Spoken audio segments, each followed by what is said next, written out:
Welcome back dear students and candidates. UGC NET examination का जो time table और schedule, कौन सी डेट तक आप फॉर्म फिलअप कर सकते हो ऑनलाइन साइट के ऊपर, वेबसाइट के माध्यम से, उसके बारे में हमने पब्लिक नोटिस और important information and dates at a glance उसके बारे में तो चर्चा की, लेकिन उससे भी ज़्यादा, सबसे ज़्यादा इम्पोर्टेंट उसका इन्फॉर्मेशन बुलेटिन होता है, जिसमें माइन्यूट से माइन्यूट डिटेल गाइडलाइन पूरी एग्ज़ाम की, कोई भी एग्ज़ाम हो, वहाँ पे कुछ लोग उसको गाइडलाइन बोलते हैं कुछ एग्जामिनेशन में, किसी एग्जामिनेशन वो इन्फॉर्मेशन बुलेटिन के नाम से जाना जाता है। ओके, तो देखो यहाँ पे भी अगर आपको जो भी फॉर्म फिलअप करने जाओगे तो कैंडिडेट एक्टिविटी, साइट तो सेम ही है स्टूडेंट्स, नई वाली साइट है ugcnet.nta.nic.in। ओके, कैंडिडेट एक्टिविटी, यहाँ पे देखो इन शॉर्ट में थोड़ा ब्रीफ में इंट्रोडक्शन दिया हुआ है एनटीए के बारे में, नेट एग्जामिनेशन क्या है, जेआरएफ क्या है। ओके, तो देखो candidate activity, registration of online application form for UGC NET December 2021 and June 2022 merged cycles। Okay, देखो तो यहाँ पे अगर आप क्लिक करोगे तो ओके आप नेक्स्ट पूरी जो उनका जो सर्वर होता है, नेक्स्ट साइट examinationservices.nic.in, वहाँ पे आपको ले जाएगा न्यू टैब में। ओके, तो देखो एनटीए और यूजीसी दोनों का लोगो आप देख सकते हो, डिपार्टमेंट ऑफ हायर एजुकेशन। पहले नीचे एमएचआरडी लिखा हुआ था, अभी मिनिस्ट्री ऑफ एजुकेशन हमने नाम बदल दिया है, आप सभी को पता है गवर्नमेंट ने। ओके, तो देखो यहाँ पे 3 स्टेप होते हैं नेट एग्जामिनेशन अप्लाई करने के लिए। उसमें अप्लाई करने के लिए apply for online registration general होता है पूरा, फिल ऑनलाइन एप्लीकेशन फॉर्म, उसके बाद एप्लीकेशन फॉर्म फिलअप करना पड़ेगा, और तीसरा स्टेप है पे एग्जामिनेशन फी। अगर आपने इन तीनों में से कोई भी एक स्टेप नहीं किया तो आपका फॉर्म, जो कन्फर्मेशन पेज जिसको हम बोलते हैं, जिसमें आप सभी की डिटेल आती है, सब कुछ आता है, वो आपको नहीं मिलेगा। ओके, तो पेमेंट फीस का भी सबसे ज़्यादा इंपॉर्टेंट लास्ट स्टेप है। ओके, जैसे आप कोई भी फीस भरते हो वैसा ईजी है, कोई उसमें एड एंड फास्ट नहीं है कि आपको ना आए। ओके, तो न्यू रजिस्ट्रेशन के ऊपर आप जैसे ही क्लिक करोगे तो सबसे important and most important document is information bulletin, क्योंकि देखो आप जब भी नीचे प्रोसीड करने के लिए जाओगे तो यहाँ पे आप टिक करोगे तो वहाँ पे भी लिखा हुआ है I have downloaded the information bulletin of UGC net, read and understood all the instructions. और एक बात मैं पहले ही बता दूं कि आप नेट एग्जामिनेशन दे रहे हो, ओके, जो हायर एजुकेशन में असिस्टेंट प्रोफेसर बनने के लिए इंपॉर्टेंट है, तो वहाँ पे जाके हमारा तो 2 ही काम होगा, अध्यापन।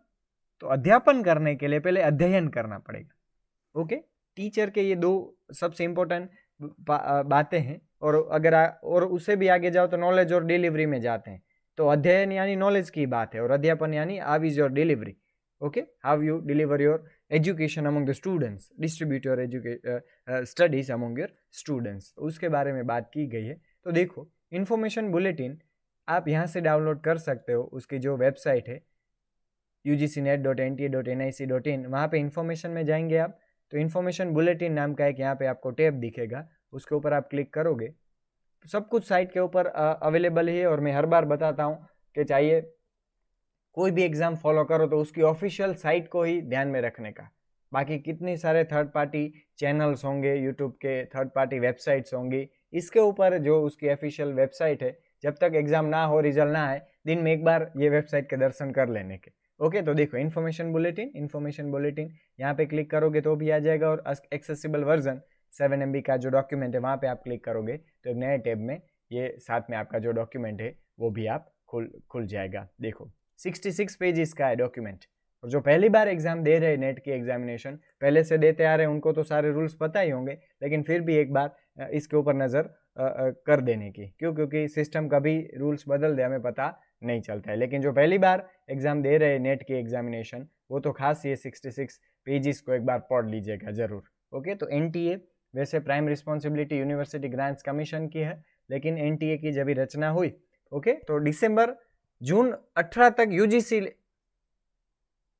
करती थी एग्जाम का conduction through CBSE, central board of secondary education. लेकिन उसके बाद सीबीएसई के बाद ये चार्ज किसको दिया गया है, दिसंबर 2018 के अटेम्प्ट के बाद से एनटीए, नेशनल टेस्टिंग एजेंसीज। बहुत सारी एग्जामिनेशंस इसके ऊपर भी नेट में एग्जाम में क्वेश्चन पूछा गया है, बहुत सारी एग्जामिनेशंस जो नेशनल लेवल की है इंडिया में, वो एनटीए कंडक्ट करती है, और उसका तो प्राइम पर्पस उसके लिए उसकी रचना की गई है। तो देखो UGC NET University grants Commission National Eligibility Test information bulletin आप देख सकते हो। ओके, तो ये एनटीए का विजन है, मिशन है, कोर वैल्यूज। ओके, ये सारी जनरल इंफॉर्मेशन है, ये इंडेक्स है आपके लिए जो इम्पोर्टेंट है। हम आगे बढ़ेंगे डायरेक्ट जो मेन पार्ट है, क्योंकि इंडेक्स पूरे इंफॉर्मेशन बुलेटिन की इन शॉर्ट में मैं चर्चा करूंगा तो उसमें सारी चीज़ें आ ही जाएंगी। ये देखो 20 मई तक 30 अप्रैल से information important information and dates at a glance, 30 April से लेकर 20 मई तक आपको फॉर्म फिलअप करने के हैं। 20 मई 2022 तक 11:50 PM तक आप फॉर्म फिलअप कर सकते हो। फॉर्म फिलअप तो 5 बजे तक है शाम के, और फीस पेमेंट रात के 11:50 तक है। पहले 11:59 तक होता था, लेकिन अभी वो 11:50 तक दिया गया है।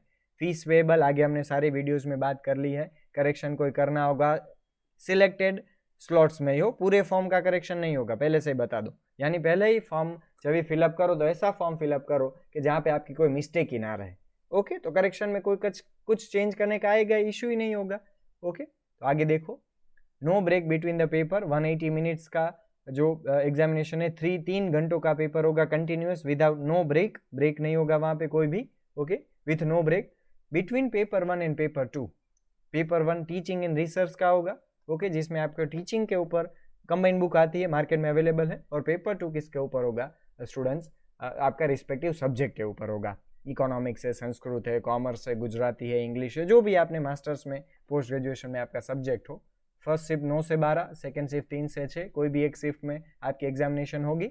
एग्जाम सेंटर कौन सा है, कौन सी डेट तिथि क्या है, शिफ्ट कौन सी है, फर्स्ट या सेकेंड शिफ्ट, वो ये सारी चीज़ें आपको एडमिट कार्ड में से मिलेगी। डिक्लेरेशन तो एग्जाम के बाद होगा, ओके, रिजल्ट का। तो देखो यहाँ पे जनरल ईडब्ल्यूएस है और ओबीसी एनसीएल है, 2 1 स्टार है और 3 2 स्टार है, आप देख सकते हो। As per office memorandum number ये ईडब्ल्यूएस कैटेगरी का certificate as per central government format आपके पास होना चाहिए अगर आप you are eligible and you are requiring to apply under EWS category.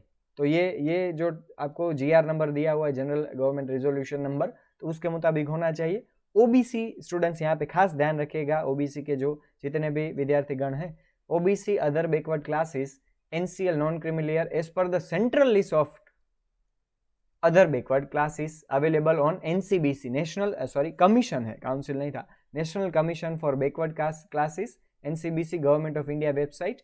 अभी देखो ओबीसी के जितने भी स्टूडेंट्स हैं, कैंडिडेट्स हैं जो अप्लाई करना चाहते हैं, तो यहाँ पे 2 लिस्ट होती है, एक होती है स्टेट लिस्ट और दूसरी होती है सेंट्रल लिस्ट। ओके, तो आप सेंट्रल लिस्ट की ओबीसी कैटेगरी की जो लिस्ट है उसमें आपका कैटेगरी होना चाहिए। स्टेट लिस्ट में आप क्या कैटेगरी है, तो इसका मतलब ये नहीं है कि आप वहाँ पे ओबीसी का बेनिफिट ले सकते हो। ओके, तो फिर यहाँ पे एक प्रश्न होगा, क्वेश्चन होगा कि सर अगर हमारा जो कैटेगरी है वो स्टेट लिस्ट में तो है लेकिन सेंट्रल लिस्ट में नहीं है, तो हम क्या करें? तो आप जनरल में अप्लाई कर सकते हो। ओके, बाकी यहाँ पे हम कुछ नहीं कर सकते हैं। आगे देखिए, the candidates following in this list में mention OBC category in column. Candidate must, देखो सबसे पहला इंपॉर्टेंट पॉइंट ये, candidate must read carefully the instructions including how to fill up application form online. आगे उसका भी रेप्लिका, प्रोफोमा जिसको हम बोलते हैं, वो भी लास्ट पेजेस में आपको दिया हुआ है। ओके, ऑनलाइन मोड में ही आप फॉर्म फिलअप कर सकते हो, बाकी किसी भी मोड में फॉर्म आपका मान्य जो बोलते हैं वो नहीं रखा जाएगा। एक ही एप्लीकेशन फॉर्म सबमिट करना है। ओके, एक से ज़्यादा होगा तो वो एक्सेप्टेबल नहीं होगा। Instruction for filling online form, देखो इन्फॉर्मेशन बुलेटिन डाउनलोड करना है, रेप्लिका नीचे आगे दिया ही गया है, तो वो केयरफुली पढ़ के फिर यह फॉर्म भरना। एलिजिबिलिटी क्या है उसकी भी कंडीशन आगे आएगी। Follow the steps given below to apply online. Okay, तो ऑनलाइन अप्लाई करने के लिए ईमेल आईडी और मोबाइल नंबर, ऐसे ईमेल आईडी और मोबाइल नंबर देने के हैं। अभी तो सारी चीज़ें एग्जामिनेशन हो या कोई भी चीज़ हो, मोबाइल नंबर और ईमेल आईडी के ऊपर ही चलता है सब कुछ। ओके, डिजिटल एरा में, तो वो एग्जाम के रिजल्ट आने तक वो चालू ही रहने चाहिए। ऐसे ही ईमेल आईडी और मोबाइल नंबर देना, और खास करके एक बार टैली करके ही ये सब कुछ आप डिटेल्स फिलअप करना। Fill in the online application form and note down the system generated application number. जब ये आप फॉर्म फिलअप करोगे तो आपको एप्लीकेशन नंबर आएगा, वो आपके मैसेज में भी आ जाएगा, ईमेल में भी आ जाएगा, वो संभाल के रखिएगा। स्कैन्ड इमेज की ज़रूरत रहेगी यहाँ पे, पासपोर्ट साइज फोटोग्राफ 10 से 200 KB के ऊपर होना चाहिए। अगर आप फोटो खींच रहे हो 200 KB से ज़्यादा हो रहा है, ओके, तो आप किसी भी इंटरनेट के माध्यम से एप्लीकेशंस आते हैं उसकी साइज़ को कम करने के लिए, ओके, तो वो आप यूज़ कर सकते हो। फ़ोटो विदाउट मास्क होना चाहिए। Colour photo is more preferable.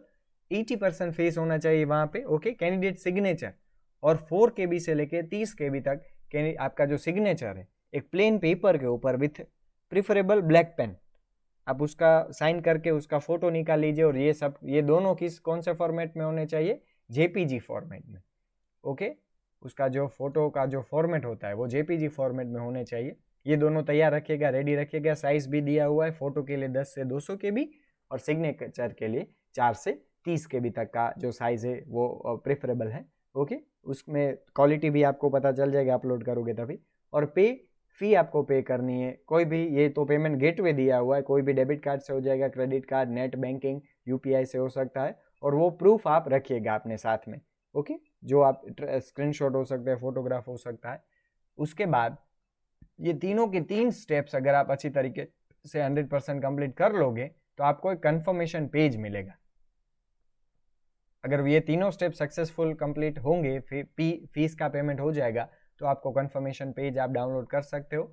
All the steps, तीनों के 3 स्टेप साथ में भी कर सकते हो, अलग अलग भी कर सकते हो। मोर प्रिफरेबल है कि साथ में करके कंप्लीट कर दीजिए, okay. The submission of application of candidate could be considered as successful.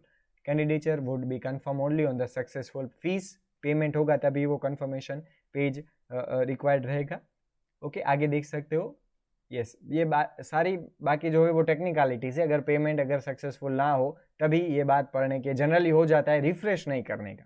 कोई भी पेमेंट गेटवे आप यूज़ करो तो भले वो थोड़ा टाइम लेगा, लेकिन अभी वो टाइम भी थोड़ा बहुत ही कम ही लेता है, ओके। तो कभी भी रिफ्रेश नहीं करने का, तो जनरली आपको कोई इश्यू नहीं होगा। ये रिफंड का और उसका पॉइंट है, जनरली ये जब भी प्रॉब्लम होगा तभी की बात है, इसलिए मैं ये पॉइंट को स्किप करता हूँ। Candidates shall ensure that the information entered by them in their respective online application form is correct. Okay, ये प्राइम रिस्पॉन्सिबिलिटी होती है कैंडिडेट की कि वो जो इन्फॉर्मेशन फिलअप करता है वो करेक्ट होनी चाहिए, टू द पॉइंट। बिकॉज यहाँ पे कोई भी वेरिफिकेशन NTA वाले कोई भी चेंज नहीं करते आप जो इन्फॉर्मेशन देते हो उसमें, ओके। देखो, information provided by the candidates in their respective online application forms like name of the candidate, address, category, PWD, person with disabilities status, educational qualification, date of birth will be treated as final. Any request for change in such particulars after closure of correction period, यानी 3 दिनों का जो correction period है उसके बाद इन सभी चीज़ों में हम चेंज नहीं कर सकते हैं। NTA ऐसा कोई एडिट भी नहीं करता है, मॉडिफाई भी नहीं करता है, जैसे यहाँ पे लिखा हुआ है, okay. Candidates must ensure that their email address and mobile number to be registered in their online application form are their own, okay. Correct होना चाहिए, कोई भी इनकरेक्ट इन्फॉर्मेशन आपको अपलोड नहीं करनी है यहाँ पे, ओके। फिर आगे देखिए, कैंडिडेट्स, ये नया एक एप्लीकेशन आया है प्ले स्टोर के ऊपर NTA द्वारा। Candidates are also requested to download and install the Sandesh application a secondary channel to receive time to time notification. आप ये भी डाउनलोड कर सकते हो, उसके स्टेप्स दिए हुए हैं, okay.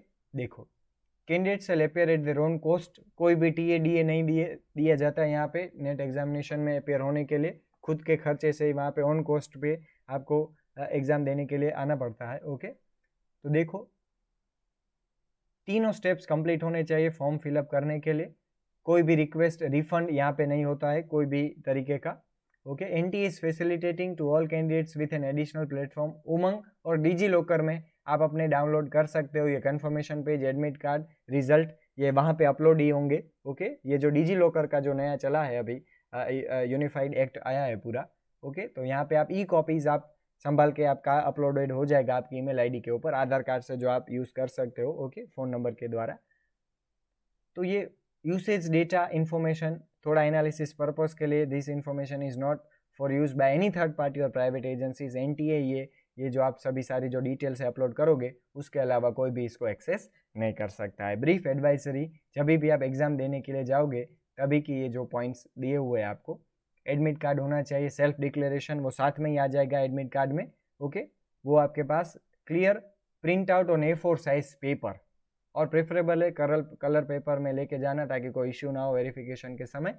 Transparent ball point pen होना चाहिए आपके पास। एडिशनल फोटोग्राफ, एक तो आपके एडमिट कार्ड में तो प्रिंट होके आएगा, लेकिन एक additional photograph to be pasted on attendance sheet वो आपके पास होना चाहिए। Personal hand sanitizer if you are using that particular sanitizer for your examination, में सेफ होने के लिए, सेफ्टी के लिए आप यूज़ करते हो तो आप लेके जा सकते हो। Transparent water bottle if you required, ID proof होना चाहिए, एडमिट कार्ड के अलावा कोई भी ID proof, valid ID proof, expired नहीं। वैलिड आईडी प्रूफ में Aadhaar card is a best ID proof, PAN card हो सकता है, आधार कार्ड हो सकता है, okay, election voter ID card हो सकता है, ड्राइविंग लाइसेंस हो सकता है, sugar tablets, fruits like banana, apple, orange in case the candidate is diabetic, okay. अगर डायबिटीज किसी भी स्टूडेंट को है तो आप ऐसा फ्रूट की यहाँ पे प्रोविजन आपके लिए दिया हुआ है, ओके। सॉरी, फिर आगे देखते हैं, नोट्स दिया हुआ है students, candidates are advise to exercise utmost care for filling up. वही बात रिपीट हो रही है यहाँ पे, अनफेयर मीन्स की बात है, ओके। ये जो जितनी भी चीज़ें हैं वो नॉट अलाउड नहीं है, geometry, pencil box, hand bag, purse, any kind of paper, ये जो भी जनरल इंफॉर्मेशन है, इसलिए मैं यहाँ पे ज़्यादा इतना टाइम नहीं ले रहा हूँ। यस, एनटीए के बारे में डिटेल है, ये यूजीसी क्या है, यूजीसी कैसे उसकी रचना हुई है, 1956 एक्ट, उसके ऑब्जेक्टिव क्या है, ये भी एग्जाम में पूछ सकते हैं, आप पॉज करके देख सकते हो। Promoting and coordinating university education, okay. University grants commission, ये UGC NET is a test to determine the eligibility of Indian nationals for assistant professor and junior research fellowship and assistant professor in Indian universities and colleges। इसके आधार के ऊपर आप ये 3 जो schemes है government की, उसमें आपको स्कॉलरशिप भी मिल सकती है, ओके, फेलोशिप भी मिल सकती है। ये 3 जो योजनाएं सरकार द्वारा चलाई जाती हैं, तो यूजीसी नेट का रिजल्ट आपको वहाँ पे भी काम आ सकता है। Candidates aspiring for the fellowship listed above shall also have to apply for the test। ये भी यहाँ पे भी आपको अप्लाई करना है, ओके। तो देखो कौन सी सिटीज़ में ये एग्ज़ाम होगी वो भी आपको आगे दिया हुआ है, वो भी मैं आपको बताऊंगा। मोड ऑफ एग्जामिनेशन पूरा कंप्यूटर बेस्ड टेस्ट होगा, उसके रिस्पेक्टिव एग्जामिनेशन सेंटर के ऊपर आपको जाके आपको ये एग्ज़ाम देना पड़ेगा। फिर देखिए pattern of the examination, pattern क्या है, the test will consist of 2 papers, both the papers will consist of objective type multiple choice questions. कोई भी यहाँ पे रिटन डिस्क्रिप्टिव लेंथी क्वेश्चंस नहीं है, कैंडिडेट्स वो मल्टीपल चॉइस क्वेश्चंस रहेंगे, और यहाँ पे कोई ब्रेक नहीं है। कहने का मतलब इन टोटल 3 आवर्स में आपको पूरा एग्जाम यहाँ पे देना पड़ेगा, और आप टॉगल कर सकते हो, आपको फर्स्ट पेपर में से सेकेंड पेपर में जाना है, सेकेंड पेपर में से फर्स्ट पेपर में जाना है, आप जा सकते हो, क्योंकि पूरा एग्जाम सीबीटी है, कंप्यूटर बेस्ड टेस्ट है इसलिए। तो देखो यहाँ पे भी एक बार फिर से मैं रिपीट कर दूं, क्या फॉर्मेट रहेगा, कैसे रहेगा। यस, जो पेपर 1 है वो टीचिंग और रिसर्च एप्टीट्यूड देखेगा, कैंडिडेट का टेस्ट करेगा। टेस्ट रीजनिंग एबिलिटी क्या है, रीडिंग कॉम्प्रिहेंशन क्या है, डाइवर्जेंट थिंकिंग क्या है, जनरल अवेयरनेस कितना है कैंडिडेट का। तो वहाँ पे 50 क्वेश्चंस रहेंगे, एक क्वेश्चन के 2 मार्क्स, यानी कितने हो जाएंगे 50 मल्टीप्लाई बाय 200 मार्क्स। और पेपर 2 जो होगा वो सब्जेक्ट का नॉलेज कितना है कैंडिडेट को, क्योंकि वो आगे जाके वो टीचर बनने वाला है, तो वहाँ पे 100 क्वेश्चंस रहेंगे और उसके कितने मार्क्स है 200 है, 200 मार्क्स होंगे, यानी 100 multiply by 2 200। 3 hours 180 minutes without any break, all the questions are compulsory, आप उसको छोड़ नहीं सकते हो, ओके। अगर छोड़ दोगे तो वहाँ पे मार्क्स कंसिडर नहीं किए जाएंगे, ओके। बाकी all the questions are compulsory. पहले के एग्जाम में क्या था, पेपर 1 में 60 क्वेश्चंस पूछते थे, उसमें से पहले कोई भी 50 कंपलसरी थे, ओके। तो पहले ऐसा था, लेकिन अभी ऐसा नहीं है, वो आपके लिए इंपॉर्टेंट नहीं है उतना। और subjects and syllabus of the test, कोई भी एग्जाम पास करने का जो ब्रह्मास्त्र जिसको मैं बोलूँ वो है उसका सिलेबस। तो सिलेबस में जितनी भी information from top to bottom, from side by side, पूरी फ्रॉम पिलर टू पोस्ट जिसको हम बोलते हैं, पूरी के पूरी जो सिलेबस होता है उसको एकदम निचोड़ के उसको पी जाओ। सिलेबस अगर अच्छी तरीके से पढ़ रहे हो तो आप कोई भी एग्जाम, चाहे वो यूपीएससी हो, आईएएस हो, आईपीएस हो, उसको आप अच्छी तरीके से पास कर सकते हो। सारे टॉपिक्स आप मेहनत करके, अगर आप उसको कुछ उसमें वहाँ पे स्किप भी कर सकते हो, ओके। वो अभी जब सिलेबस की बात करेंगे तभी हम ध्यान में लेंगे। तो the list of subjects and their codes कहाँ से आप डाउनलोड कर सकते हो, ओके। तो देखो यहाँ पे एक नया सब्जेक्ट हिंदू स्टडीज भी ऐड हुआ है, नेट ब्यूरो का जो लेटर है 24 मार्च का, उसके मुताबिक the candidates may note that the syllabus has been modified and the new syllabus applicable from June 2019। June 2019 से मेजोरिटी एग्जाम्स के सिलेबस चेंज हो गए। तो यहाँ पे देखो updated syllabus for all NET subjects can be downloaded from the UGC website. यहाँ पे देखो एक वेबसाइट दिया हुआ है, आप देख सकते हो, उसके ऊपर आप क्लिक करोगे तो आपको एक नया जो वेबसाइट है वहाँ पे लेके जाएंगे। मैं क्लिक करता हूँ न्यू टैब में, देखो तो यहाँ पे आ जाएगा university grants Commission, national education testing, net bureau.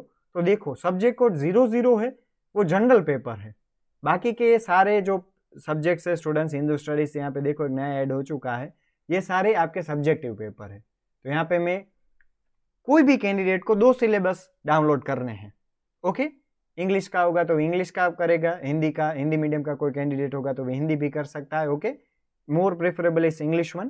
तो देखो general paper on teaching and research aptitude paper 1, वहाँ पे आप क्लिक करोगे कंट्रोल टैब प्रेस करने के साथ, तो यहाँ पे ये देखो पेपर 1 का सिलेबस आ गया, टीचिंग एप्टीट्यूड। ये खास आप इसके प्रिंट या ई कॉपी में आप डाउनलोड कर लीजिएगा। ओके, अगर आप कोई रेडीमेड बुक परचेज करते हो तो उसमें भी सिलेबस आपको दिया हुआ ही होगा। सब में से 5 क्वेश्चन, सबके 2-2 मार्क्स, 10 यूनिट है, यानी 5 मल्टीप्लाई बाई 10, 50 क्वेश्चन हो जाएंगे आपके। ओके, और यहाँ पे अगर देखो किसी बंदे का सोशियोलॉजी है तो सोशियोलॉजी में वो सब्जेक्टिव डाउनलोड करेगा। ये पेपर 1 तो सबको डाउनलोड करना है। ओके, अगर आपका देखो कॉमर्स है सब्जेक्ट, तो कॉमर्स में आप क्लिक करोगे तो यहाँ पे एक नया टैब में कॉमर्स का सिलेबस पूरा ओपन हो जाएगा। और यहाँ पे क्या है स्टूडेंट, अब तक जितने भी आप सब्जेक्ट पढ़ते थे वो यहाँ पे एक यूनिट बन जाएगा। देखो आपने इकोनॉमिक्स पढ़ा है तो वो एक पूरा सब्जेक्ट होगा, यहाँ पे क्या है वो यूनिट 3 है, बिजनेस इकोनॉमिक्स। ओके, कॉमर्स यानी सिर्फ अकाउंटेंसी और स्टेटिस्टिक्स नहीं, ये पूरा कॉमर्स है। इसमें मैनेजमेंट आ गए सभी प्रकार के, देखो मार्केटिंग मैनेजमेंट है, स्क्रीन के ऊपर आप देख सकते हो। ओके, फाइनेंशियल मैनेजमेंट है in the form of business finance, accounting and auditing है, वहाँ पे तीनों के 3 अकाउंटिंग आ जाएंगे आपको। तो ये सारे सिलेबस की बात अभी मैं इन डिटेल नहीं कर रहा हूँ, मैं जब भी आगे के लेक्चर्स लूँगा तभी मैं आपको वीडियो लेक्चर्स में ये कंप्लीट करवा दूंगा, पूरा कवर अप करवा दूंगा। ओके, तो ये सिलेबस है, आप यहाँ से डाउनलोड कर सकते हो, ugcnetonline.in सिलेबस न्यू करके आएगा। ओके, तो देख सकते हो सिलेबस खास सभी डाउनलोड कर लीजिएगा। एनटीए किसी को कॉपी प्रोवाइड नहीं करेगा, ऑब्वियस है। Okay, medium of question paper English और हिंदी ही होगा। जब भी आप फॉर्म फिलअप करो तो इंग्लिश का माध्यम कभी कभार पूछते हैं ये लोग, तो आप इंग्लिश या हिंदी सिलेक्ट कर सकते हो, लेकिन उसके बाद में अगर आप टॉगल भी कर सकते हो। लैंग्वेजेस में जो पर्टिकुलर लैंग्वेज, अगर गुजराती का पेपर होगा तो वो पूरा गुजराती में ही होगा। ओके, पेपर 2 की मैं बात कर रहा हूँ सब्जेक्टिव पेपर के लिए, वहाँ पे इंग्लिश में वो नहीं अवेलेबल होता है रिस्पेक्टिव लैंग्वेजेस में। फिर देखो मार्किंग स्कीम क्या होती है उसके लिए, क्योंकि देखो ये गेम के रूल्स हैं। कोई भी गेम अगर खेलना हो, अच्छी स्कोर के साथ गेम को जीतना हो, तो उसके रूल्स आपको पता होने चाहिए। ओके, तो देखो each question carries 2 marks. Paper 1 में भी 50 क्वेश्चन, मैं आपको लिख के भी बता दूं यहाँ पे। यस, पेपर जो 1 है आपका उसमें भी 50 क्वेश्चंस, और पेपर 2 है स्टूडेंट्स आपका जो सब्जेक्ट का होगा उसमें 100।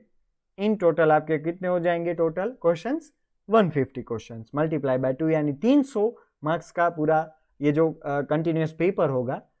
For each correct response candidate will get 2 marks. अगर आपका क्वेश्चन करेक्ट है 2 मार्क्स मिलेगा। सबसे अच्छी बात क्या है ये एग्जामिनेशन में, there is no negative marking for incorrect response. यानी कहने का मतलब आप समझ गए, किसी भी क्वेश्चन को छोड़ने का नहीं। यहाँ पे इसी एग्जाम्स में जहाँ पे नेगेटिव मार्किंग नहीं है, complete your exam in rounds.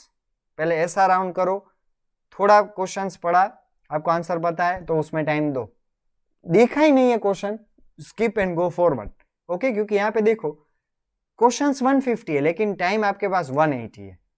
GPSC exam की मैं बात करूं, वहां पे क्या होता है 3 घंटे हैं और क्वेश्चंस 300 है, 300 क्वेश्चंस है, तो वहां पे टाइम नहीं है आपके पास। Time planning is the key. आपने स्लोगन भी पढ़ा होगा जो थॉट है, if you are failing to plan you are planning to fail. अगर आपने प्लानिंग करना भूल गए हो तो आप किसका प्लानिंग कर रहे हो, फेल होने का। तो देखो यहाँ पे कोई नेगेटिव मार्किंग नहीं है। दूसरी एक बात यहाँ पे मैं बता दूं, आप स्ट्राइकिंग ऑफ का ऑप्शन भी कर सकते हो, बिकॉज यार there is no negative marking.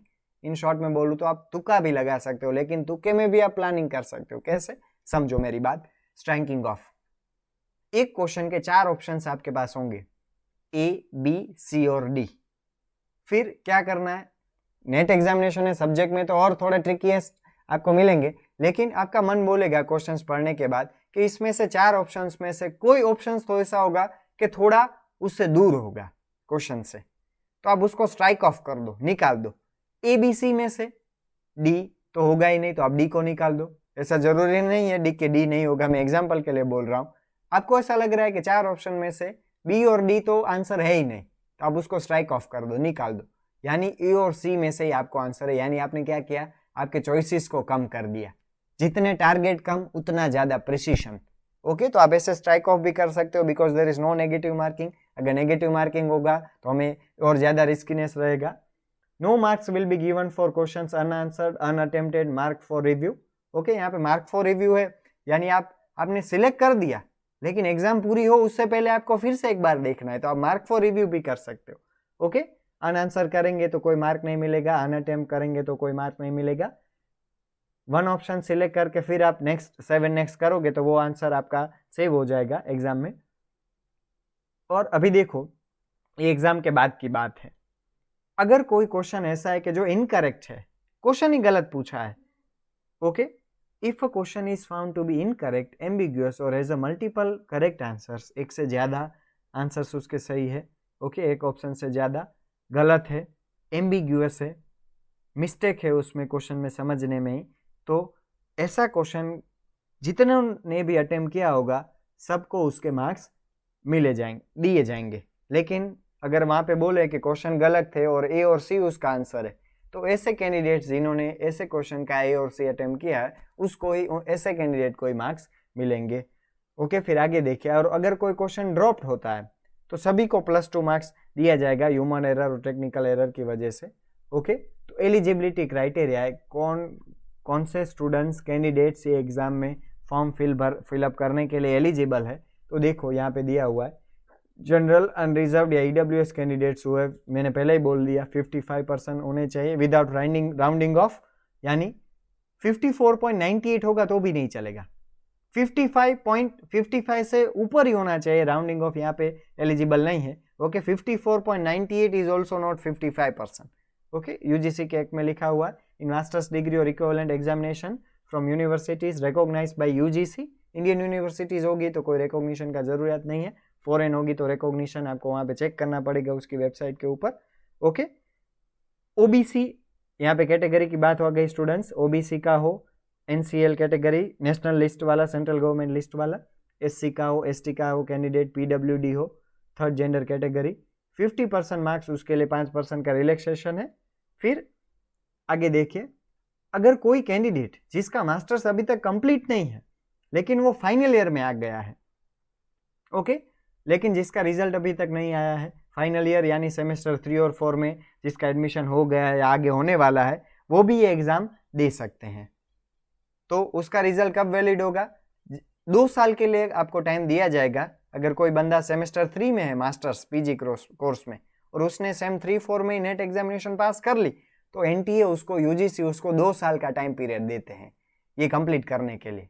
मैं आपको मेरा ही एग्जाम्पल बताऊं, ईयर 2018 में जब भी मैं मास्टर्स कर रहा था एमकॉम, मैं कॉमर्स बैकग्राउंड से हूँ, मेरा सब्जेक्ट कॉमर्स है, तो एमकॉम जब भी मैं कर रहा था तभी मैंने जीसेट का फॉर्म भरा सेम 3 में, और फर्स्ट अटेम्प्ट में ही मैंने Gujarat state eligibility test pass कर लिया। तो हमारी जो स्टेट एजेंसी है एमएस यूनिवर्सिटी बड़ौदा, उन्होंने मुझे, वडोदरा ने 2 साल का टाइम पीरियड दिया। अभी आप सिंपल लॉजिक लगाओ कि किसी बंदे का नेट एग्जामिनेशन पास हो गया है, ओके, सब्जेक्ट नॉलेज और सब कुछ हो गई उसके पास, तभी तो उसके पास सेम 3 और 4 में तो है, उसके बाद भी नेट एग्जाम पास करने के बाद भी उसको 2 साल मिल रहे हैं, तो 2 साल क्या 1 साल में ही उसका कंप्लीट हो जाएगा विदाउट एनी स्टॉपेज, ड्रॉप्स और एटीकेटी। ओके, तो ये पास हो सकते हैं। तो उसको ऐसे भी बंदे 3-4, ये पॉइंट बहुत सारे स्टूडेंट्स को, कैंडिडेट्स को नहीं पता होता है कि आप मास्टर्स कंप्लीट होने के बाद ही नेट एग्जाम पास कर सकते हो, लेकिन ऐसा नहीं है, अब उससे पहले भी ये एग्जाम पास कर सकते हो। ओके, बाकी ये 5% का 19 सितंबर 1991 से पहले का रूल है, वो अभी ऐसा जिसको लागू पड़ेगा उसको ये लागू पड़ेगा। अगर उससे पहले आपने पास किया हुआ है तो 5% का और भी रिबेट मिलेगा आपको।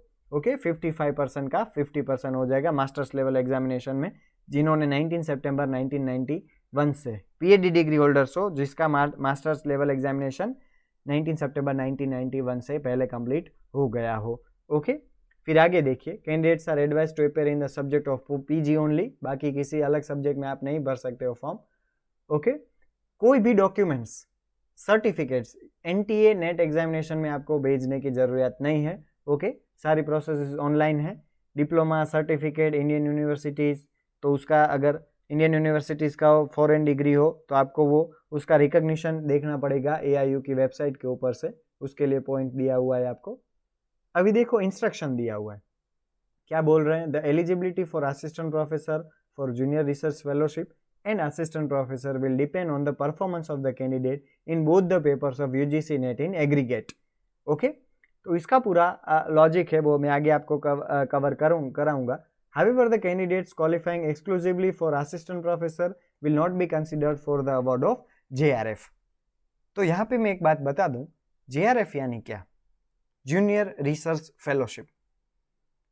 अगर किसी कैंडिडेट को रिसर्च करना है, PhD कंप्लीट करना है, आगे जाके परस्यू करना है कोई अच्छी ऐसी इंस्टीट्यूशन में, यूनिवर्सिटीज़ में, IITs में, IIMs में, तो उसके लिए गवर्नमेंट ने ये एग्ज़ाम भी रखी है, जिसमें आप जब भी फॉर्म सिलेक्ट करो तो आपको ऑप्शन आएंगे कि आपको सिर्फ असिस्टेंट प्रोफेसरशिप के लिए नेट एग्जामिनेशन देनी है, जिसमें कोई भी एज लिमिट नहीं है, किसी भी एज का बंदा नेट एग्जामिनेशन दे सकता है। लेकिन अगर आपको JRF एग्ज़ाम पास करना है, नेट का पेपर सेम ही रहेगा, मेरिट थोड़ा अलग बनता है, उसका थोड़ा अपर जाता है मेरिट JRF के लिए, जूनियर रिसर्च फेलोशिप के लिए, तो वहाँ पे एज है 30 साल।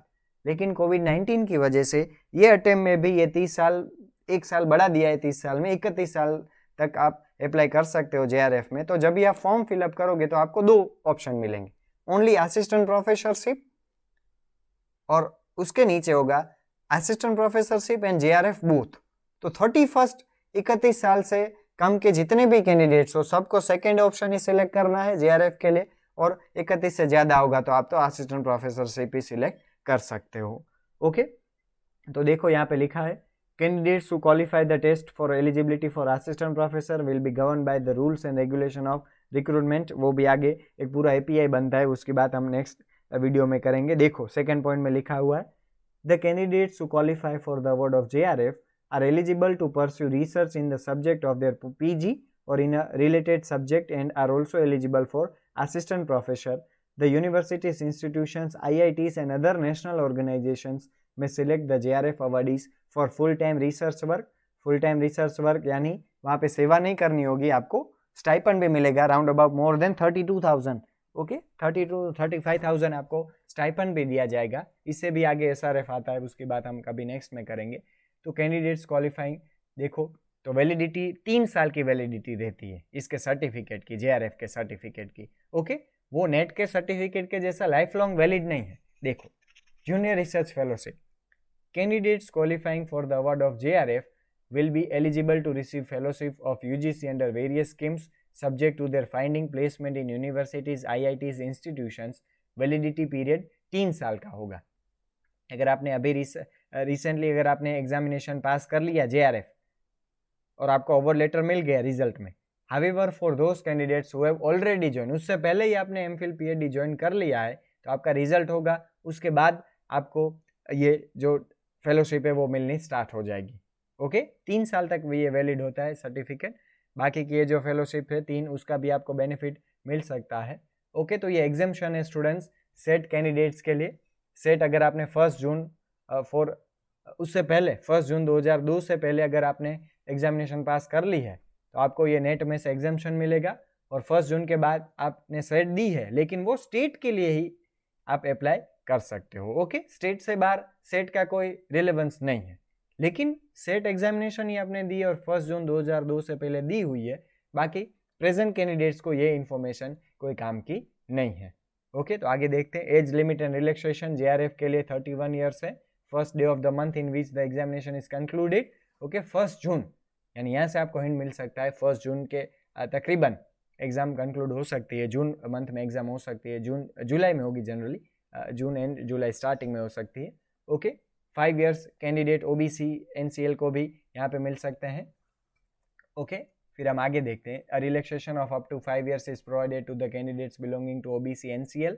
सेंट्रल लिस्ट वाले relaxation will be also provided, यहाँ पे आपको रिलैक्सेशन मिल सकता है। Total age relaxation on the above grants shall not exceed 5 years under any circumstances. Okay, फिर आगे देखते हैं। LLM के लिए भी यहाँ पे पॉइंट है लॉ के कैंडिडेट के लिए, क्योंकि वहाँ पे बैचलर्स फिर मास्टर्स इन लॉ और उस बैचलर इन लॉ और फिर मास्टर्स इन लॉ होता है, इसलिए वहाँ पे उनको भी रिबेट यहाँ पे 3 साल का दिया हुआ है। 3 years relaxation in age will be permissible to the candidates of LLM degree. There is no upper, सिर्फ असिस्टेंट प्रोफेसर बनने के लिए एग्जाम दे रहे हो तो कोई आपको अपर एज लिमिट की रिक्वायरमेंट यहाँ पे नहीं होगी, कोई भी बंदा दे सकता है। ओके, आगे देखिए रिजर्वेशन का क्राइटेरिया 15% सीट होगी वो SC कैंडिडेट्स के लिए रिजर्व होगी, 7.5% होगी वो SC कैंडिडेट्स के लिए रिजर्व होगी, 27% OBC सेंट्रल लिस्ट वाले बंदों के कैंडिडेट्स के लिए रिजर्व होगी, 10% EWS के लिए, 5% ये नया क्लोज 2022 का ऐड हुआ है, 5% PWD कैंडिडेट्स के लिए यहाँ पे रिजर्वेशन होगा। ओके, तो यहाँ पे उनकी जो टेक्निकलिटीज डिटेल्स दी गई है उसके बारे में आपको दिया हुआ है, रिजर्वेशन का बेनिफिट। फिर PWD के ये जो क्लॉज है उसके मुताबिक आपको जो फैसिलिटीज़ भी आपको दी जाएंगी एग्जामिनेशन में, तो उसके बारे में ये जो भी कैंडिडेट्स को ये लागू पड़ता है, एप्लीकेबल होता है, वो आप ज़रा ये पढ़ लीजिएगा। ओके, फिर हम आगे बढ़ते हैं नेक्स्ट में। कंपनसेटेड टाइम भी आपको मिलेगा 1 घंटे का, 3 आवर्स ड्यूरेशन के अलावा PWD कैंडिडेट्स को स्क्राइब का भी फैसिलिटीज़ है आपके पास। ओके, तो ये खास देख सकते हो आप कौन से फॉर्मेट में आपके पास सर्टिफिकेट होना चाहिए उसकी भी बात यहाँ पे की गई है। फिर हम आगे बढ़ते हैं, सर्विसेज ऑफ अ स्क्राइब। ये PWD कैंडिडेट्स के लिए खास करके सुविधा जनरेट की गई है। रजिस्ट्रेशन एंड एप्लीकेशन प्रोसेस, क्या है प्रोसेस उसके बारे में बोला गया है। ओके, तो साइट के ऊपर ही होगा, एक ही फॉर्म आपको भरना है। तो जब भी आप फॉर्म फिलअप करो तो board university certificate candidate name के लिए, मदर्स नेम के लिए और फादर्स नेम और डेट ऑफ बर्थ के लिए, ये सब कुछ आपको साथ में रखना है। अपलोड आपको कुछ भी नहीं करना है इन चारों में से। ओके, ये सिर्फ प्रूफ के लिए आपके पास होना चाहिए। फिर देखो ये आइडेंटिटी, आधार कार्ड उसमें बहुत ही वैलिड है, वोटर ID कार्ड, कोई भी जो आप वहाँ पे फॉलो कर रहे हो। ओके, जिसमें नाम आपने अगर नाम लिखा है, surname, name and father's name या हस्बैंड नेम, ये पूरा आपका जो ID प्रूफ है उसमें होना चाहिए। अगर मैरिज होने के बाद नेम चेंज हो गया है तो उसका एफिडेविट और उसका भी प्रोसेस यहाँ पे आपको दिया हुआ है आगे। ओके, क्वालिफाइंग डिग्री सर्टिफिकेट और लास्ट सेमेस्टर मार्कशीट, ये कुछ भी अपलोड नहीं करने का है। फॉर्म फिलअप करने के लिए ये डिटेल्स आपके पास होनी चाहिए। कौन सी 4 शहरों में, सिटीज़ में आप इसका फॉर्म भरोगे उसकी बात की गई है यहाँ पे। कोड ऑफ नेट सब्जेक्ट, आपका जो नेट एग्जामिनेशन है उसका सब्जेक्ट क्या है वो आपको कोड के साथ पता होना चाहिए। आप सिलेक्ट करोगे तो आ जाएगा डायरेक्ट, जनरली वहाँ पे कोई इश्यू नहीं होगा। ओके, तो ये खास जो डिटेल है आप सबको पता होनी चाहिए। फिर हम आगे बढ़ते हैं सॉरी, पोस्ट ग्रेजुएशन आपका कोर्स कौन सा है, कैटेगरी सर्टिफिकेट। ओके, EWS का सर्टिफिकेट, कुछ भी अपलोड नहीं करना है, सिर्फ आपको वहाँ पे डिटेल्स आपके पास होनी चाहिए। ओके, ईमेल एड्रेस के साथ JPG फॉर्मेट में आपके पास ये सारी चीज़ें होनी चाहिए, स्कैन इमेजेस, फोटोग्राफ और सिग्नेचर के लिए। ओके, फिर हम आगे बढ़ते हैं। हाँ देखो, रेडी रिक्वायर्ड डॉक्यूमेंट्स ओरिजिनल में होने चाहिए। इन्फॉर्मेशन बुलेटिन, ये जो वीडियो इन्फॉर्मेशन बुलेटिन का है इन डिटेल में। In order to avoid correction in the particulars in later set, the candidate should exercise utmost caution while filling up correct details. मैंने पहले ही बता दिया, करेक्ट डिटेल्स पहले से ही भरना ताकि आपको कोई इश्यू ना हो। ओके, फिर देखो ये सारी जो टेक्निकल डिटेल्स हैं, लेटेस्ट वेब अपडेट के लिए वेबसाइट को रेगुलरली अपडेट करते रहिएगा, देखते रहिएगा daily.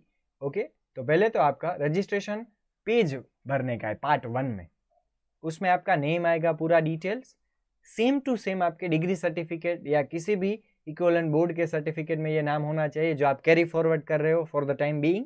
Date of birth correct होना चाहिए, mobile number, email address valid होना चाहिए, वो उसको आप वेरीफाई करने की भी यहाँ पे सुविधा है। ओके, कैटेगरी के सर्टिफिकेट और ये सारी जो डिटेल्स एकदम करेक्ट होनी चाहिए पोस्टल एड्रेस के साथ।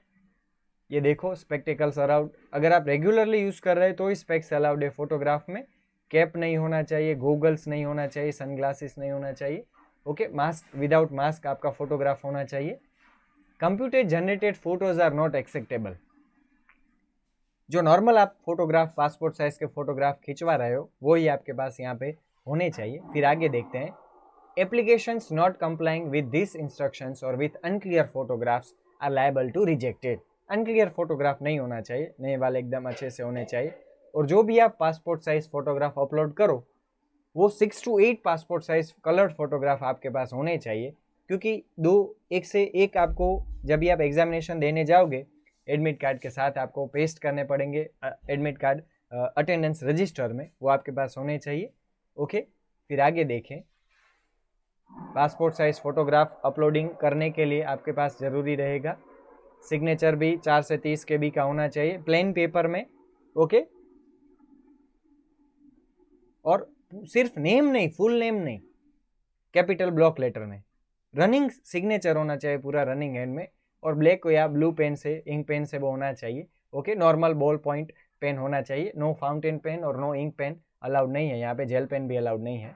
ओके, तो ये चेक लिस्ट है, इतनी चीज़ें आपके पास होनी चाहिए जब भी आप फॉर्म फिलअप करो। पहले तो आप एलिजिबल हो या नहीं, जो मैंने मास्टर्स वाला पॉइंट बताया आपको। ओके, कैटेगरी कौन सा है वो भी खास एक बार चेक कर लीजिएगा, सब्जेक्ट के साथ, सिटी के साथ, कौन सी सिटी में आप फॉर्म, इंपॉर्टेंट पॉइंट्स क्या है, पिन कोड सही होना चाहिए, मोबाइल नंबर, ईमेल आईडी सही होना चाहिए जब भी आप फॉर्म फिलअप करो। एलिजिबिलिटी होगी तभी आप एग्ज़ाम दे सकते हो। बाकी request for change in any particular in application form shall not be entertained after closing of the correction window. Okay, so however a chance will be given to candidates to correct, modify, edit some of the particulars. देखो सभी के सभी particulars नहीं, selected particulars application form में आप change कर सकते हो। ओके, cities आपको पहले ही दिया हुआ है, तो आप सिलेक्ट करने के बाद उसमें चेंज नहीं कर सकते हो। ओके, फिर आगे देखते हैं हम, इनकरेक्ट इन्फॉर्मेशन अगर आपने प्रोवाइड किए तो उसके लिए कैंडिडेट ही रिस्पॉन्सिबल है, एनटीए रिस्पॉन्सिबल नहीं है। ओके, तो देखो ये बोल्ड लेटर्स इंपॉर्टेंट है। कंफर्मेशन पेज की एटलीस्ट 4 प्रिंट आउट्स आप संभाल के रखिएगा। आपने फी पेड की है, फीस जो भरी है उसका प्रूफ संभाल के रखिएगा। फोटोग्राफ्स 6 से 8 करवा के रखिएगा। अगर आईडी प्रूफ में चेंज, नेम में चेंज है और आईडी प्रूफ में अलग नाम बता रहा है due to marriage, divorce, decree या फिर लीगल नेम में चेंज है, तो इन सभी के जो रिलेवेंट डॉक्यूमेंट्स है आपको वहाँ पे प्रेजेंट करने रहेंगे। ओके, आधार कार्ड है, आधार कार्ड भी आप ले सकते हो, अभी नया एक आधार कार्ड का वेरिफिकेशन भी ये लोग कर रहे हैं साइट के ऊपर।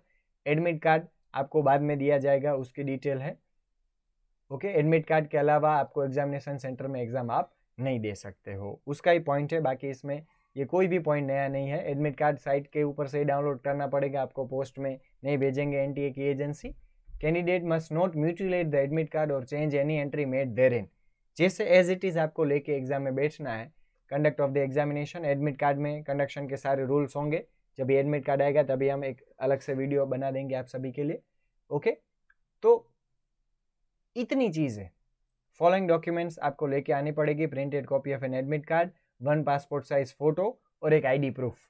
ओके, नेम चेंज हो गया है फॉर्म भरने के बाद तो ये सारी डिटेल्स भी आप साथ में रखिएगा।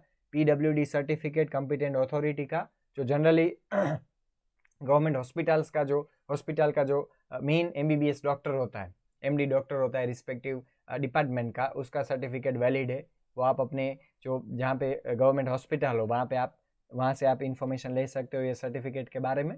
ओके, रिपोर्टिंग और अदर इन्फॉर्मेशन, ये सारी अभी डिटेल्स काम की नहीं है, ये सारी चीज़ें आपको एडमिट कार्ड जब भी आएगा तभी आपको शेयर कर दी जाएंगी। सीबीटी की गाइडलाइंस है, कंप्यूटर बेस्ड टेस्ट की गाइडलाइंस है, अनफेयर मीन्स किसको बोलेंगे उसके बारे में डिटेल्स है, ये सारी मैं स्किप करूँगा बिकॉज ये इम्पोर्टेंट नहीं है। प्रोविजनल की ये भी एग्जाम के बाद की बात है, जब रिजल्ट आएगा तब हम इसकी बात करेंगे स्टूडेंट्स। ओके, अभी हमारा टारगेट है सिर्फ फॉर्म को without any type of mistake correction हम फॉर्म भरे। Okay, display of recorded responses, आपने जो रिजल्ट एग्जाम दिया होगा उसका आपको कैसे रिस्पॉन्सेज आपको मिलेंगे, ओके, उसकी बात बोल रहे हैं। अभी procedure and criteria for declaration of result, ये इंपॉर्टेंट पॉइंट है स्टूडेंट्स, और only 6% candidates are qualified. Okay, तो यहाँ पे मैं एक थोड़ा आपको डिटेल, ये तो पूरा डिटेल में दिया हुआ है, मैं आपको इन शॉर्ट में बता देता हूँ फॉर्मूला में कैसे ये नॉर्मलाइजेशन प्रोसीजर, लास्ट 3 से 4 अटेम्प्ट में ये नॉर्मलाइजेशन प्रोसीजर पूरा आता है, ये मैं इन शॉर्ट आपको बता दूं। देखो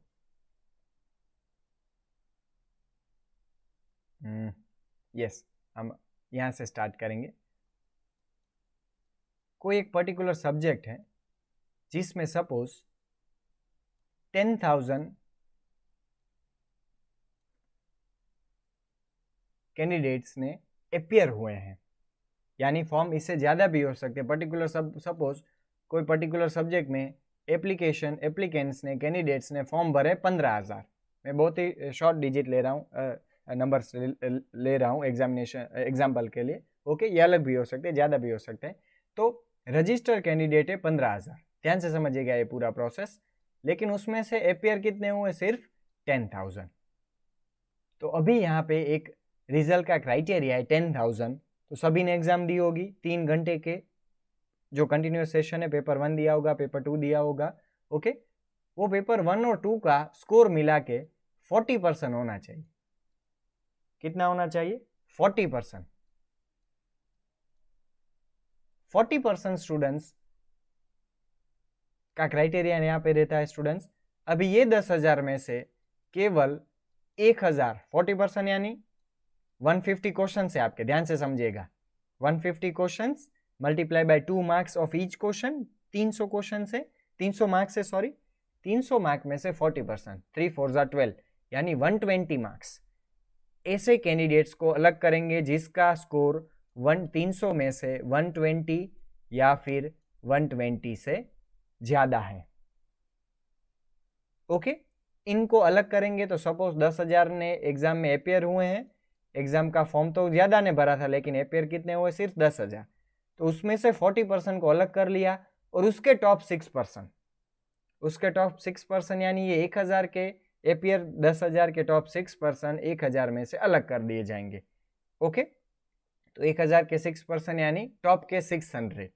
ओके, वो ही ये एग्जाम नेट क्वालिफाई करेंगे। जेआरएफ का इससे भी थोड़ा अलग रिजल्ट होता है। तो ये नॉर्मलाइजेशन प्रोसीजर है। अगर आपको समझना है तो आप और भी इसके ऊपर ज़्यादा जो कंटेंट अवेलेबल है आप उसको रेक्टिफाई कर सकते हो। मैं इन शॉर्ट में आपको बता दिया, जितने भी कैंडिडेट अपेयर होंगे उनका 6% रिजल्ट में आता है। देख सकते हो आप, यहाँ पे भी आगे लिखा हुआ है, yes, the number of candidates to be qualified shall be equal to 6% of the candidates appear in both the papers of NET। Okay, तो फिर इसके अंदर 6% में आगे सब्जेक्ट्स वाइज होता है, कैटेगरी वाइज होता है। कैटेगरी ये 600 में से कैटेगरी कैसी होगी? तो आपने देखा फिर 15%, 7.5%, 27%, 10%, 5% और बाकी का रिमेनिंग जनरल के लिए। तो ये पूरा फॉर्मूला भी है। मैंने टाइम कम है इसलिए मैंने इन शॉर्ट में आपको बता दिया पूरा फॉर्मूला कैसे होता है। नॉर्मलाइजेशन क्योंकि शिफ्ट में एग्जाम होती है, रिवैल्यूएशन रीचेकिंग का कोई प्रावधान यहाँ पे नहीं है, प्रोविजन नहीं है। एक नया जो प्रोविजन बनाया है वो टेस्ट प्रैक्टिस सेंटर के लिए है। ऐसी जगह पे आप अपनी स्किल्स ऑन भी कर सकते हो, बढ़ा भी सकते हो ये ऐसी एग्जाम देने के लिए। और वेबसाइट के ऊपर तो एक एप्लीकेशन भी है, वो भी मैं आपको लिए एक अलग सा वीडियो बना दूंगा जिसमें आप प्रैक्टिस कर सकते हो। Okay, common service centres, facilitation centres, ये आपको फॉर्म फिलअप करने के लिए हेल्प कर सकते हैं। क्वेरी रिड्रेसल सिस्टम, एक ऑनलाइन आपकी एप्लीकेशन आईडी पासवर्ड में ये क्वेरी का रिड्रेसल है। आपको कोई भी इशू है 24/7 आप अपनी कंप्लेंट लॉन्च कर सकते हो, वहाँ पे आपको सॉल्यूशन मिल जाएगा। एनटीए के लिए कॉरेस्पॉन्डेंस करने के लिए ईमेल आईडी से ही होगा पूरा correspondence. Weeding out results 90 days तक आपके रिजल्ट्स प्रिजर्व करते हैं। टेक्निकल एस्पेक्ट से बहुत ही कम लोगों के लिए ये इंपॉर्टेंट है। Legal jurisdiction, district director administration, respective जो डिस्ट्रिक्ट होगा, ज्यूरिसडिक्शन एक ही होगा यहाँ पे, दिल्ली, न्यू दिल्ली का। ओके, लीगल कोई मैटर अराइज होता है तो। Okay, procedure for online payment, तो स्टेट बैंक ऑफ इंडिया आप देख सकते हो, ऑल डेबिट कार्ड, उसमें नील फीस है। बाकी जो भी आपके पास रिस्पेक्टिव कार्ड हो, ये सारे पोर्टल है, ICICI, HDFC, Canara, state bank of India. Okay, तो उसमें आप नेट बैंकिंग कर रहे हो, डेबिट कार्ड यूज़ कर रहे हो, क्रेडिट कार्ड यूज़ कर रहे हो, UPI यूज़ कर रहे हो, तो देखो यहाँ पे जहाँ पे आप नील चार्ज है वहाँ पे आप यूज़ कर सकते हो। और बाकी में भी एकदम टोकन अमाउंट है, नॉमिनल चार्ज है।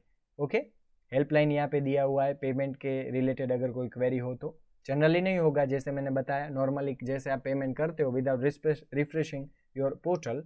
ओके, उसके लिए ग्रीवेंस अगर आपको एड्रेस करनी है तो ये सारी चीज़ें हैं। देखो, physical limitation to write in an exam, scribe का अगर आप एग्जाम लिख नहीं सकते हो, ओके, ऑनलाइन एग्जाम नहीं दे सकते हो, PWD कैंडिडेट्स हो कोई भी रीज़न से, तो आपको ये फॉर्मेट आपको फिलअप करना पड़ेगा। ओके, देखो यहाँ पे सारी डिटेल्स दी गई हैं ऐसे उम्मीदवारों के लिए। List of subjects and their codes appendix 3 में दिया हुआ है कि कोड कौन सा है। देखो, कोड याद रखने की भी ज़रूरत नहीं है, आप कॉमर्स वहाँ पे एप्लीकेशन में सिलेक्ट करोगे तो अपने आप कोड उसका सब्जेक्ट के साथ आ जाएगा। तो ये पूरे के पूरे सारे सब्जेक्ट्स हैं, आप देख सकते हो 82 सब्जेक्ट्स, 82 कोड वाइज। फिर एग्जाम सिटीज़, तो examination will be held at the following cities provided there are sufficient numbers of candidates in the city.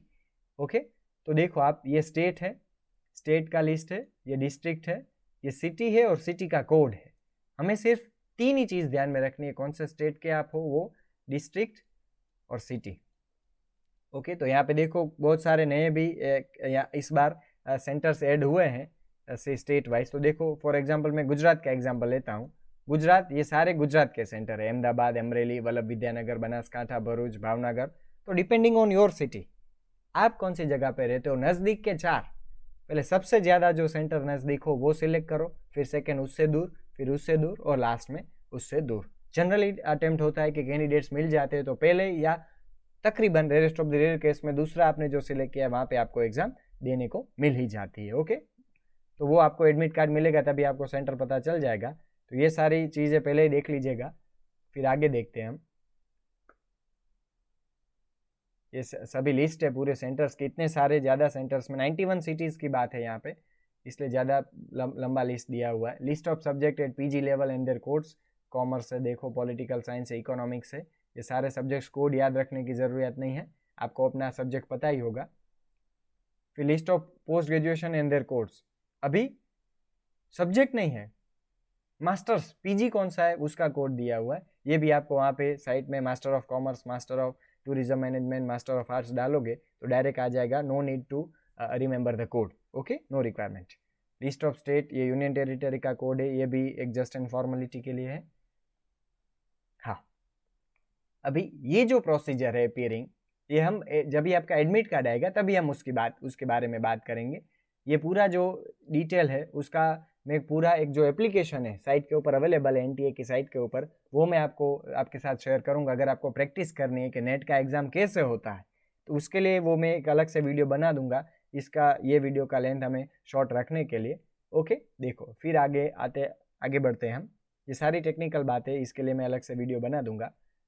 कोविड-19 के बारे में आपको क्या क्या जो ध्यान में रखने का है, प्री एग्जामिनेशन प्रिपरेशन क्या होनी चाहिए at the time of entry, ये सारा जो टेक्निकल एस्पेक्ट है, ड्यूरिंग एग्जामिनेशन, आफ्टर एग्जामिनेशन कैसा आपका कोड ऑफ कंडक्ट होना चाहिए। टीपीसी का एक नया कंसेप्ट है, test practice centres.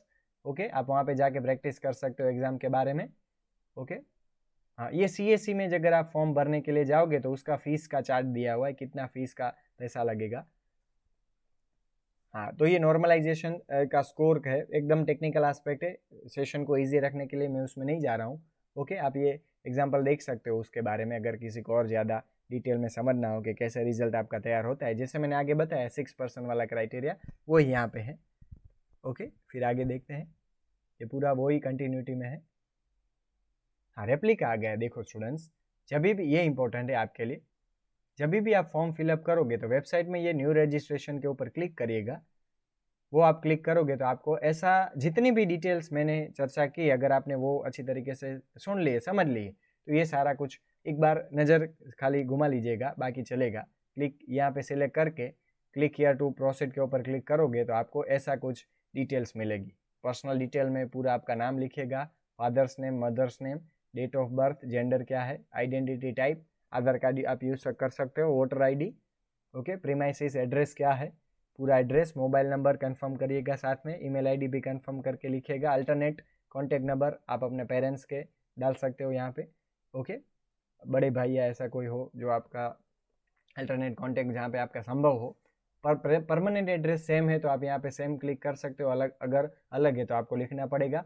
Password 8 to 13 digit का होना चाहिए। Okay, alpha numeric, upper case, lower case सब कुछ वहाँ पे आना चाहिए जैसे आप नॉर्मली पासवर्ड सेट करते हो। सिक्योरिटी क्वेश्चन ये भी कहीं पे आप लिख के रखिएगा। देखो, what is name of your first school, तो वो तो नहीं बदलेगा, वो आपको पता ही होना है, लेकिन आप कैसे फॉन्ट में क्या पूरा नाम लिख रहे हो, कैपिटल में लिख रहे हो, स्मॉल में लिख रहे हो, वो कहीं पे लिख के रखिएगा। ओके, और जहाँ पे एंटर सिक्योरिटी पिन बोले तो वो नीचे आपको दिया हुआ होगा ये वाला, जैसे यहाँ पे O5U7 दिया हुआ है। उसके बाद एक बार चेक कर लेने का, फिर ही सबमिट करने का। और अगर ऐसा हो आपको सेफ साइड में रहना हो तो आप इसका प्रिंट स्क्रीन करके स्क्रीनशॉट भी ले सकते हो। ओके, फिर एक बार रिव्यू कर दीजिएगा। तो देखो, रिव्यू में ऐसे रिव्यू करने का, पहले तो आप पढ़ लोगे पूरा। तो यहाँ पे देखो माई नेम है, तो यहाँ पे माई नेम पहले देख के आने का कि माई नेम मैंने बरोबर डाला है, फिर यहाँ पे टिक करो। डेट ऑफ बर्थ बरोबर डाला है, फिर यहाँ पे टिक करो। फादर्स नेम बरोबर डाला है, फिर यहाँ पे टिक करो। ओके, ऐसे पूरा फॉर्म आप करके आई एग्री करके सबमिट एंड सेंड OTP कर सकते हो। अगर कोई गलती है, मिस्टेक है, तो एडिट रजिस्ट्रेशन फॉर्म में तभी क्लिक आप कर सकते हो। ओके, तो फिर OTP आ जाएगा आपके मोबाइल के ऊपर, फिर सबमिट रजिस्ट्रेशन फॉर्म करोगे तो देखो यहाँ पे अब जूम इन करोगे तो मिल जाएगा। पहला आपका स्टेप है जो कंप्लीट हो गया होगा, देख सकते हो आप। फिर एप्लीकेशन फॉर्म और फिर बाद में आप पेमेंट की बात नेक्स्ट स्टेप में आप चले जाओगे। आगे बढ़ता हूँ मैं नेक्स्ट।